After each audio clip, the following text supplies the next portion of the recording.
Solve the following inequality and write the answer in interval notation, and that would be the absolute value of 2x plus 1 plus 3 is greater than or equal to 7. So if you could help us out with that. Okay.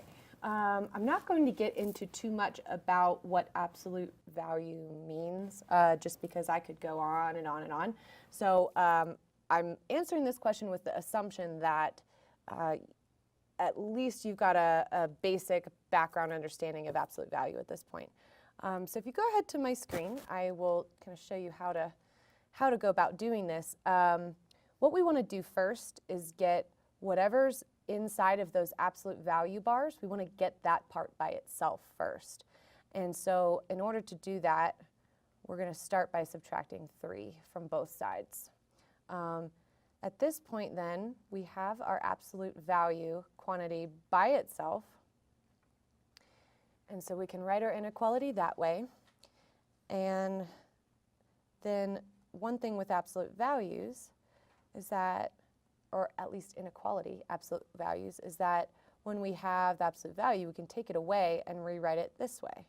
Now the reason is, what we're talking about with absolute value is we're talking about the distance from 0.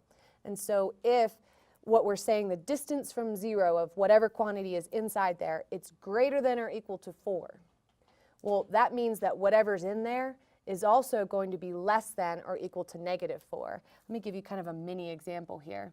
If I had the absolute value of just x, and I say that that's greater than 5, well, that means that x could be anything that's greater than 5, so like that, or x could be anything less than negative 5, because the absolute value, for example, the absolute value of negative 6 is just 6.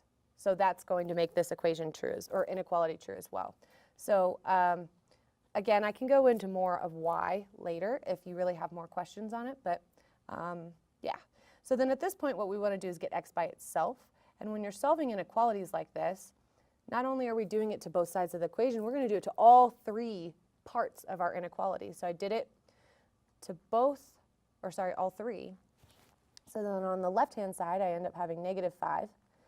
In the middle, now I only have just 2x. And then on the right-hand side, I have 3. Now my last step is going to be to divide everything by 2 to get that x by itself. So you end up having, and I'm just going to leave it as a fraction, negative 5 halves is greater than or equal to x, which is greater than or equal to 3 halves.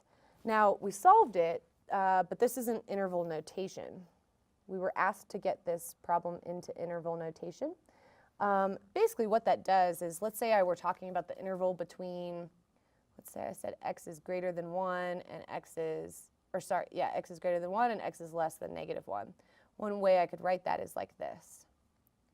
Now, when you have those brackets, what that means is greater than or less than and greater than. And then when you use these brackets around it, it means greater than or equal to and less than or equal to. So if I'm writing my answer here, my x is going to be greater than or equal, less than or equal to this negative 5 halves, and greater than or equal to 3 halves. And so we're going to use the square-looking brackets versus, or the rectangular-looking brackets versus the parentheses. But this is interval notation, what I was just showing you here. So we solved it at this point, and then at this point, the end, that's when we put it in interval notation. That's what that is. So hopefully that helps. If you do have some more questions, though, about interval notation or absolute value, because those are kind of some complicated concepts, let us know, and I'm happy to answer a little bit more, but I just wanted to at least get you through answering that problem. So hopefully that helped. Thanks for your question.